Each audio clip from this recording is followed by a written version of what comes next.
Continuamos entonces con nuestras presentaciones de soporte solidario. En el último video hablamos de población vulnerable. ¿Por qué mencionamos este tema? ¿O por qué para nosotros este es un tema importante? Porque los sistemas de salud empiezan a colapsar. Si la curva de crecimiento del virus y la contaminación comienza a crecer, cada vez va a haber más consultas y más necesidad de que los profesionales estemos al tanto de cómo ayudar, asistir, y entonces quiénes serían las personas a las primeras que tenemos que prestarle atención.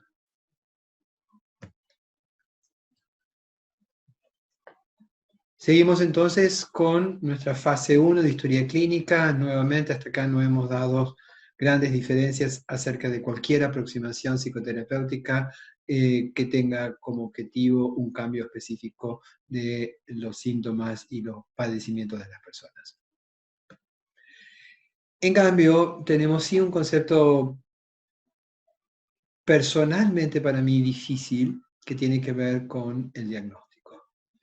El diagnóstico en términos de MDR, para cualquiera que se haya entrenado en MDR, sabe que la causa de la patología es la información guardada disfuncionalmente, desadaptativamente en las redes de la memoria. Personalmente, y esta es mi opinión personal, no estoy hablando de la opinión de los equipos, tanto del equipo de CIPSE como del equipo de MDR IVA Argentina, sino estoy diciendo que a mi entender MDR en esa definición, que es muy clara y además muy consistente con los procesos provenientes de neurociencias, también se vuelve muy restrictiva. ¿Por qué? Porque deja de lado una gran cantidad de cuestiones relacionadas con todos los procesos cognitivos alterados, los diagnósticos y las distintas posibilidades de evolución de los pacientes en función de sus diagnósticos. Entonces, en ese sentido, creo que tiene información guardada disfuncionalmente en la red de la memoria, es una excelente descripción apoyada en neurociencia. De hecho, hay muchísimas publicaciones cada vez más consistentes y personalmente incluso tengo una en proceso, pero que obviamente es verdaderamente importante considerar que necesitamos conocer diagnósticos. Vamos entonces a hacer un repaso muy breve de las grandes categorías diagnósticas a vuelo de pájaro del DSM, y en la que vamos a estar mencionando entonces primero, el primer diagnóstico que tenemos que considerar es trastorno adaptativo. Consideremos que bajo esta condición, en este momento, todo el mundo afectado por el coronavirus, el trastorno adaptativo es un diagnóstico que tenemos que tomar en cuenta. ¿Cuál es la característica predominante? Porque no soy yo quien en esta oportunidad vaya a estar enseñándoles los distintos diagnósticos. Es un evento que está ocurriendo, es un evento presente, es un evento actual, de vigencia actual, significativo, que no ha cesado todavía, como es el caso del coronavirus, pero que de alguna manera está impactando de una manera excesiva en la respuesta de los pacientes. Los individuos están padeciendo de manera excesiva, y tal vez que es excesivo seguramente no la modalidad de los orientales, la modalidad de los alemanes, los nórdicos, son completamente distintas que las modalidades culturales de los latinos. Pero sí debemos considerar entonces que es excesivo en función no de la intensidad y la modalidad de expresión, sino que es excesivo porque nuevamente afecta la capacidad de resolución de problemas. Es decir, esta es, como mencioné en videos anteriores, la capacidad de nuestro cerebro que le permite al cerebro estar siendo capaz de encontrar alternativas en una situación, en un determinado contexto. Cuando esto empieza a fallar, tenemos que considerar entonces que si el fenómeno es por la intensidad emocional de la persona, tenemos que considerar seriamente la posibilidad de que en ese caso estemos frente a un potencial trastorno adaptativo. ¿Por qué? Porque cuando esa respuesta es excesiva, en realidad pierde el funcionamiento. Y cuando cese el fenómeno, es decir, el evento potencialmente traumático, debe cesar la sintomatología. Otro cuadro que debemos considerar diferenciar que puede estar exacerbándose es el trastorno de ansiedad generalizada. Recordemos que nosotros nos gusta llamar, como algunos han mencionado, son preocupadores crónicos, y entonces la amenaza siempre es verdaderamente un problema, y estamos todos bajo una amenaza potencial.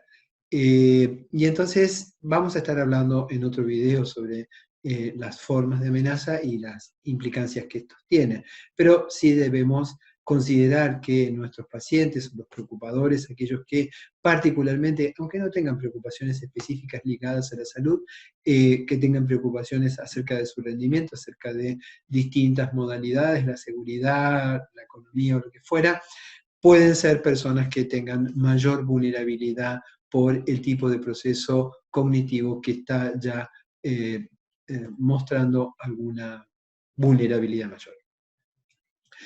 Otro es, por favor, no estamos hoy, el coronavirus para nosotros no es trauma. En todo caso, podemos estar experimentando sintomatología compatible con trastorno de estrés agudo. ¿Por qué? Porque el coronavirus todavía no está, en particular en nuestro país, representando un tiempo de duración mayor a los 30 días. Y esta es una consideración verdaderamente importante porque muchas veces recibimos de parte de los pacientes o las derivaciones de los profesionales la consulta como fenómeno descriptivo o descrito como trauma. Algo a lo que vamos a también hacer referencia y que para mí es muy, muy importante son los procesos cognitivos alterados. Mencioné acá algunos, la preocupación y la ansiedad excesiva en el trastorno adaptativo, la preocupación excesiva que se vuelve poco efectiva para la resolución en el caso del trastorno de ansiedad generalizada, o la sintomatología dominante que alterna entre activación autonómica y desconexión en el trastorno por estrés agudo. Pero esto va a ser importante también para los procesos dentro de cualquier forma de psicoterapia, para también cómo intervenir farmacológicamente, y también esto va a permitir una mejor organización de la información para poder conceptualizar, y cuando hablamos de conceptualizar estamos hablando de qué hacer, cómo hacer, qué proponer en cada uno de nuestros pacientes. Pero también puede ser que nosotros tengamos agravamiento, es decir, ya el paciente padece una determinada patología o un proceso cognitivo alterado específico, y entonces hay un agravamiento, y ahí nosotros tenemos que considerar distintas posibilidades que están ligadas a los trastornos del ánimo, a los trastornos de ansiedad o a los trastornos de personalidad.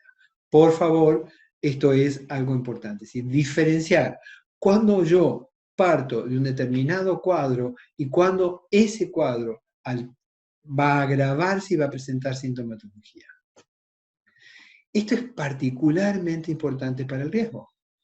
Y esto es tanto importante en el riesgo en cualquiera de estos cuadros como en los trastornos de personalidad, que podrían tener riesgos específicos, o personas que consumen sustancias o distintos tipos de riesgos. Para, por último, dejar lo que es el trastorno de estrés postraumático, que si bien es un cuadro muy específico asociado a eventos de gran envergadura, la condición que tiene que tener no es que sea emocionalmente intenso, tiene que poner en riesgo al sujeto, estar en conocimiento de riesgo. Todos estamos en este momento en conocimiento de riesgo, pero por ahora está siendo en riesgo potencial. Me gustaría después en otra presentación, hablar un poco más de esto, riesgo potencial y riesgo inminente, que esta es una gran diferencia y con mucha frecuencia tenemos dificultades para diferenciarlo. Muchas gracias.